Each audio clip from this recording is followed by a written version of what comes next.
Welcome back, everyone, to The Deep Dive.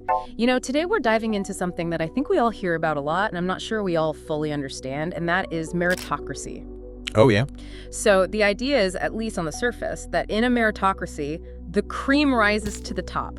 The people with the most talent, the people who work the hardest, those are the people who get ahead. Yeah, the people who have the most merit. Right, but how do you actually measure merit? How do you even define it? And if you look at what philosophers like David Miller and Amartya Sen say, it gets really messy really quickly. It really does. And we have a ton of great sources for this deep dive. We do. Everything from ancient philosophies from all over the world to modern day debates about how meritocracy is playing out right now in our society. And what we want to do today is kind of unpack this idea of meritocracy.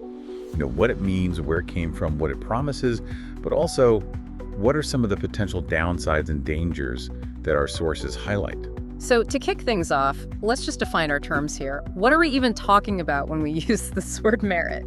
Well, that's the million-dollar question, right? Yeah. And the Stanford Encyclopedia of Philosophy does a good job of laying this out. I mean, are we talking about inherent abilities, effort, skills, what we might call internal merit? Or are we talking about results, achievements, like external outcomes?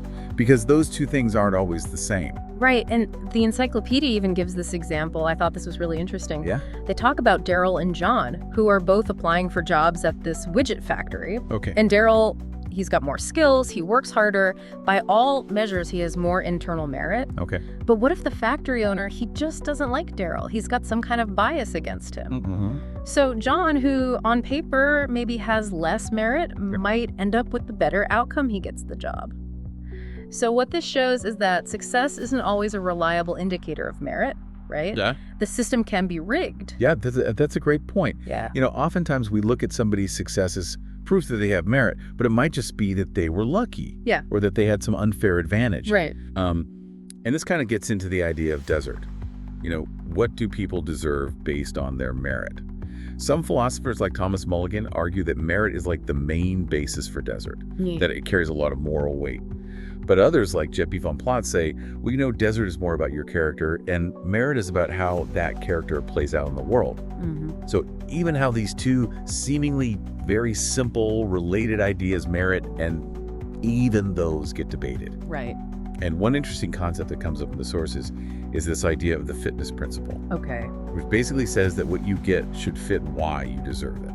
So, if you do well on an exam, that tests your knowledge of history. You deserve a good grade. You don't deserve, a free pizza coupon. You don't deserve a Lamborghini. Right. Exactly. Okay, so we're already seeing that it's not just about defining what merit is, but also figuring out how that connects to what we think people deserve, right? Like, what should we reward people for? And our sources highlight that this gets even more complicated when you start to think about what counts as merit in different situations. Yeah, exactly. Yeah. Is it skills, effort, contribution? Is it something even more basic? The Stanford Encyclopedia uses the example of a surgeon. So a surgeon might be really skilled and they might work really hard. Right. But ultimately, their merit as a surgeon is measured by how many lives they save. So the contribution is really important as well. So their merit is not just about their personal skills, but their actual impact on the world. Exactly.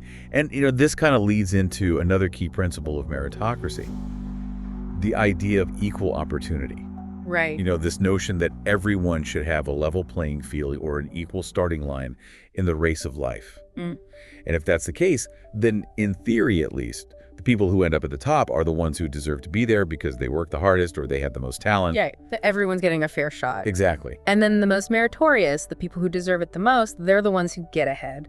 But the Stanford entry makes this distinction between what they call formal and substantive equal opportunity. And I found that to be a really key point. It is. It can be a little tricky to wrap your head around, but think about it this way. Formal equal opportunity just means that the rules are the same for everyone. So, anyone can apply for the job, regardless of their race, their gender, whatever. Right. But substantive equal opportunity asks a deeper question. Did everyone actually have the same chances to develop the skills and the talent that they need to compete? So, did everyone have access to good schools? Did they have an enough to eat when they were growing up? Did they have a supportive family? So it's really not just about removing those explicit barriers, right? Like saying, okay, anyone can apply. Right. It's about addressing the systemic inequalities that might be holding some people back from even getting to that starting line in the first place. Yeah, exactly. And this really gets into huge policy issues, like the debate over estate taxes, right? Oh, yeah. The idea that we don't want people to inherit massive advantages just by chance of birth. Right. It also gets into the debate over public education, like trying to make sure that everybody has a strong foundation regardless of their background. Right. But then this raises another really tricky question, and I'd love to get your take on this. What's the difference between social advantages, like you said, having wealthy parents or growing up in a good neighborhood, versus natural advantages like you're just born with a really high IQ? Right. I mean, meritocracy seems to be more concerned with those social advantages, right? But what about those natural inequalities? Do we even try to compensate for those? That is a very, very tricky question. And honestly, I don't know that there is a right answer. Some people would argue that, look, we should focus on what we can control. Right? We can control social circumstances. We can try to level the playing field in terms of opportunities. But, trying to compensate for natural differences is just too difficult or maybe even impossible. Others would say that, a truly fair society would have to take into account those natural disadvantages as well. So it's not just about giving everyone the same starting point. It's also about recognizing that some people might need a bit more support along the way to really reach their full potential. Exactly. And it's a really complex issue that I don't think there's an easy answer to. So we've talked about what merit is, or at least how complicated it is to define. Yeah. We've talked about this idea of equal opportunity, but this idea of meritocracy, it's not new, right? This has been around for centuries. Oh, no, not at all. The idea of rewarding people based on merit, it goes way back. Our sources point to this really fascinating Eastern meritocratic tradition that you find in Confucianism. Okay. And it's had a huge impact on Asian societies for centuries, and even beyond Asia. Wikipedia has a great article on meritocracy, and they talk about how Confucius himself advocated for what he called a nobility of virtue over a nobility of blood, which was pretty radical for his time. Right. And then later Mencius, another really important Confucian thinker, he argued that inequality was actually necessary to maintain social order. But it wasn't supposed to be an inequality based on birth or wealth. It was supposed to be based on skill. So in other words, the people who are best equipped to lead based on their knowledge, their character, their abilities, those are the people who should be in charge, not just the people who happen to be born into the right family. Exactly. And, the most famous historical example of this is the Imperial Examination system in China. Yeah, the exams that were used to select government officials. Yeah. Both Wikipedia and the Stanford Encyclopedia talk about how this system was a huge departure from the old way of doing things, where it was all about who you knew. It opened up government positions to a much wider swath of the population. Right. It was all about what you knew, not who you knew. Exactly. And to get these positions, you had to pass these incredibly difficult exams that were supposed to be completely impartial. They tested your knowledge of Confucian classics, poetry, history, all kinds of things. And that system, although it had its own problems and it was eventually discontinued in China, it really became this model for civil service recruitment all over the world. It really did. It was incredibly influential. And, even though it wasn't perfect, it represented this radical shift in thinking about how we select our leaders. Yeah. Moving away from just inherited privilege to something that's at least trying to be more objective. Exactly. And it's interesting because meritocratic ideas pop up in other parts of the world as well. The Stanford Encyclopedia mentions Islamic philosophy and how thinkers like Al-Farabi argued for a state that would be led by a philosopher king, right? Somebody who was chosen based on their wisdom and their knowledge. And then, over in Renaissance Italy, you have somebody like Francesco Patrizzi who said that legitimate political authority should be based on merit, which he understood as virtue and public service.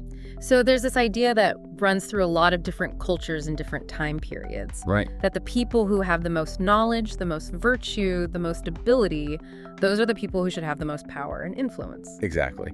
And that kind of naturally leads us into thinking about meritocracy as a form of government. Right. So not just meritocratic principles within a society, but actually structuring the government itself around this idea of merit. And the Stanford entry uses terms like political meritocracy or even epistocracy, which sounds very fancy. It does. But basically, it means rule by those with knowledge, right? Right. Yeah. And the argument for this kind of system is that it will lead to better decisions, better outcomes for everybody. Proponents of epistocracy will sometimes point to what they see as problems with modern democracy. They'll say things like voters are uninformed, they're easily swayed by emotion, they'll vote against their own self-interest. Right. And they'll argue that, a more meritocratic system could avoid these problems. They'll point to examples like China, where you have, this concept of new Confucian meritocracy, which is a really interesting mix of ideas. But it's important to note that even the people who talk about new Confucian meritocracy, they're not necessarily saying that China's system is perfect. Right, they're looking for the best system. Exactly. They're thinking about alternative models. And some of those models are fascinating. Daniel Bell has this idea of democracy at the bottom, experimentation in the middle, and meritocracy at the top. So it's not like getting rid of democracy entirely, but it's saying, look, when it comes to the really high-level decisions, those should be made by the people who have the most knowledge and expertise. Right, and then you have somebody like Tong Dong Bai, who's arguing for a system that's for the people, of the people, but not by the people, which is a really provocative way of saying that the government should be focused on serving the people, but not necessarily directly accountable to them through elections. So less emphasis on democratic participation and more emphasis on effective governance. Right. And then Joseph Chan's theory, which is also mentioned in the Stanford entry, is kind of splitting the difference. He's arguing for a bicameral legislature. Okay. So you have one chamber that's elected democratically, but then you have another chamber that's filled with people who are selected based on their merit. So kind of like the U.S. Senate and the House of Representatives? Right, exactly. And what's really interesting is he's drawing on this Confucian idea of what constitutes the good life. Who are the people who are best suited to promote that? So there's this real attempt to find some kind of balance between accountability to the people and also having competent leadership. Right. But even within Confucian thought, there are people who push back against this idea of meritocratic governance. Okay. The Stanford entry talks about this group called Confucian Democrats who say, participating in democratic processes is actually really important for cultivating those Confucian virtues that we're talking about. Right. So thinkers like Sung-Moon Kim and Elena Ziliati, they argue that deliberation, taking all those different perspectives into account, that actually leads to better decisions in the long run. So even in a tradition that we often associate with meritocracy, there's this counter-argument that says, no, democracy is actually really important for developing the kind of people that we want to have in charge. Now, the Stanford entry also looks at Western approaches to meritocratic governance, and this is where things get really interesting. They talk about John Stuart Mill, who proposed this idea of giving more votes to educated individuals and people in certain professions, right? Which immediately makes you think, well, who gets to decide who's more qualified? Right. Who decides who's more meritorious? Exactly. And, there are more contemporary approaches as well. There are people who are looking at statistical methods for plural voting. Trying to figure out how to weight votes based on things like, people's past voting behavior or their knowledge of the issues. So it's almost like trying to quantify merit in the electorate itself. Yeah, exactly. And there's this model called values-only voting, which is really fascinating. It is. The idea here is that the public gets to set the overall goals. Like, what do we want to achieve as a society? But then the experts are the ones who figure out how to actually achieve those goals. It's separating the what from the how. And then, you have these really out there ideas like laudocratic systems where you randomly select citizens, you give them a bunch of information about the issues, and then they get to vote. Interesting. So you're kind of combining this element of merit, right? Because these citizens are informed, they've been educated on the issues. They've done their homework. Exactly. Yeah. But you're also maintaining this fundamental equality of opportunity to influence the decision-making. So it's a lot like jury duty, but for running the country. Yeah, in a way. It's a really fascinating idea. So we've talked about meritocracy in terms of how a society is governed, but the Stanford entry also makes this point that meritocracy can be seen as a theory of justice. Yeah. So it's not just about who's in charge, it's about how we distribute resources and opportunities within a society. And what's important here is that you can believe in distributing things based on merit without necessarily thinking that the government itself should be run by an elite group of experts. Right. Those are two separate issues. Right. You can have meritocratic principles within a democratic system. Exactly. So as a theory of justice, what meritocracy basically says is that In a just society, people get what they deserve based on their merit. Right. And this gets back to that idea of proportional equality that Aristotle talked about. Yeah, the idea is that people should be rewarded in proportion to their contributions, their efforts. It seems fair on the surface, right? It does. You work hard, you get rewarded. You're lazy, you don't. But, it's not quite that simple. The Stanford entry talks about David Miller, who gives what he calls 2 cheers for meritocracy. 2 cheers, not 3. Exactly right. So he sees it as one important principle among others. He thinks it's especially relevant in what he calls instrumental associations. So, when people are working together towards a common goal, it makes sense to reward them based on their contributions. But he doesn't think meritocracy is the only principle that should guide a just society. And then you have people like Thomas Mulligan, who are much more hardcore. He's basically saying that justice is primarily about making sure people get what they deserve based on their merit. So he's all in on the meritocracy train. Yeah, he's 3 cheers for meritocracy.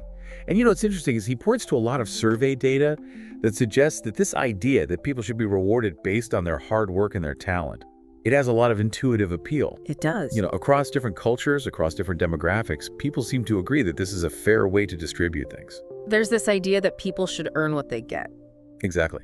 And it gets back to this idea of fittingness, that certain roles or certain rewards are just more fitting for people who have the relevant qualifications. So it's not just about who's the most deserving in a moral sense, it's also about who's the most suitable for a particular task or a particular position. Exactly. Now, how does this all play out in the real world? When we're talking about things like jobs, income, how does a meritocratic approach actually work?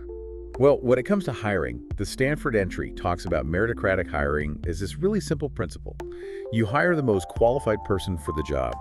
You don't discriminate based on race, gender, religion, any of that stuff. So you try to make it as objective as possible. Exactly. And, they even point to Martin Luther King Jr.'s I Have a Dream speech as this really powerful articulation of this idea. Right, that people should be judged by the content of their character, not the color of their skin. Exactly. But even when you're trying to be objective, it's not always easy to determine who's the most qualified. Right. And the entry even uses this term reaction qualifications, which basically means that sometimes your qualifications depend on how other people react to you. So it's not just about having the skills on paper, it's also about how you present yourself, how you interact with others. Exactly. And then you get into these really tricky areas like affirmative action. Right. And there's a big debate about whether affirmative action policies actually undermine meritocracy or whether they're necessary to level the playing field and make sure that everybody has a fair shot. Right, because if you have these systemic biases that are preventing certain groups from even developing their full potential,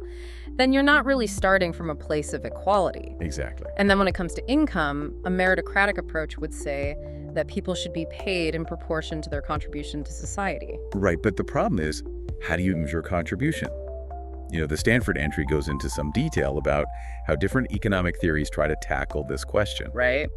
But ultimately, it often comes down to these really subjective judgments about the value of different kinds of work. So a meritocratic system, even if it was perfectly implemented, would likely still result in some level of income inequality. Yeah, because people's contributions are not going to be equal. Right, and some contributions are going to be valued more highly than others. Exactly. So we've talked about some of the potential benefits of meritocracy. Right. But now let's get into the criticisms, because there are a lot of them. There are. And they come from all different angles. One of the most famous critiques comes from John Rawls. He argued that we don't really deserve our talents, even our efforts, in a fundamental sense because they're so heavily influenced by our background, our social circumstances. Right. It's kind of the luck of the draw where you're born and who your parents are. Exactly. And he thought that meritocracy was potentially unfair because it ignores these factors. And then you have relational egalitarians like Elizabeth Anderson and Harry Bringhouse who are worried about the social consequences of a society that's organized around merit.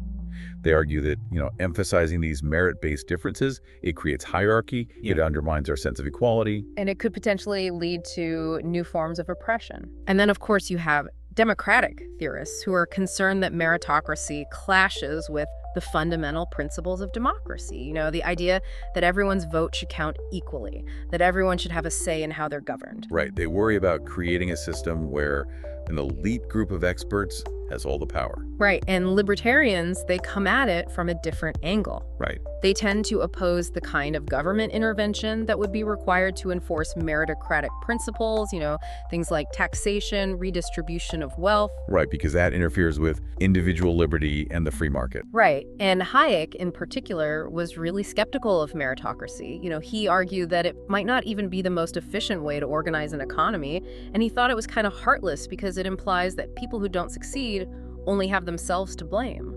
And then you have other perspectives as well, utilitarians and prioritarians. They're concerned that a focus on merit might not maximize overall happiness or address the needs of the most vulnerable people in society. Right, so you have all these different philosophical objections to meritocracy. And then you also have these more practical objections, like, can we even accurately measure merit, especially in complex fields like politics? Right. And even if we could, doesn't meritocracy just lead to a new kind of elite, a meritocratic elite that might be just as self-serving as any other elite?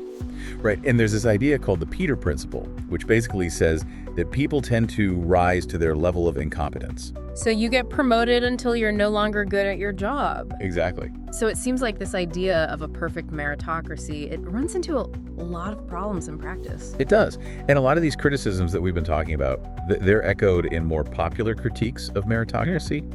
The Stanford entry mentions a number of contemporary writers like Carnival, Littler, Markovits, Sandel, who are all raising really serious questions about whether meritocracy is actually delivering on its promises. And even Wikipedia, which is supposed to be this neutral source of information, they point out that the term meritocracy is increasingly being used in a negative way, to describe a system that perpetuates inequality, that rewards the already privileged. Yeah, and it's interesting because the term meritocracy was actually coined by a sociologist named Michael Young. Okay. And he wrote this satirical book called The Rise of the Meritocracy, where he imagined this future dystopian society that was completely based on intelligence and effort. And it didn't turn out so well. So the very person who invented the term was actually warning us about its potential dangers. Exactly. And then you have more recent books like Daniel Markovits' The Meritocracy Trap, where he argues that the pursuit of meritocracy is actually making inequality worse. Because the people at the top, they're able to use their advantages to make sure that their kids also succeed. So it creates this kind of self-perpetuating cycle of privilege. And then Michael Sandel's book, The Tyranny of Merit, is even more scathing. He argues that the belief in meritocracy has eroded our sense of the common good, it's made us more individualistic, more judgmental, and it's created this elite class that's completely out of touch with the rest of society. So it's almost like meritocracy has become this kind of moral justification for inequality. Right. It's like, if you're not successful, it's your own fault. You didn't work hard enough. You don't have enough merit. And there's this idea that we talked about earlier with Satoshi Araki, this idea of imagined meritocracy, where he says that, in a place like the US, we think we have meritocracy, but we actually have more of a credential society, right, where it's all about having the right degrees, the right qualifications, but it doesn't necessarily translate into actual competence or ability. Right. So you might have all the right credentials, but you might not actually be good at your job. And even Pope Francis has weighed in on this. He's warned that without genuine equal opportunity, this idea of meritocracy can actually be really harmful because it just reinforces the power of the already privileged.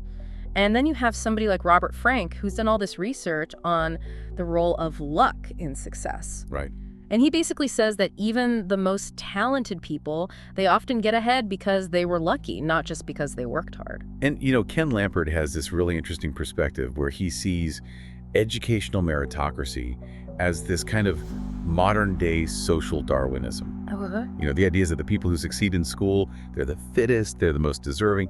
And so it justifies social inequality by saying, well, those people at the bottom, they're just not as smart, they're not as capable. And Wikipedia even notes that one of the biggest problems with meritocracy is that we can't even agree on what merit means. Right, we've come full circle. Exactly. So it's clear from all these sources that meritocracy is this really complex, multifaceted idea. It has a long history, it has a certain intuitive appeal, but it also comes with these huge challenges and potential downsides. It does.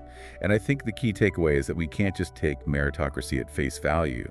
We have to really think critically about what it means, how it works, and what its consequences are. Absolutely. And as we wrap up this deep dive, here's a question for everyone listening.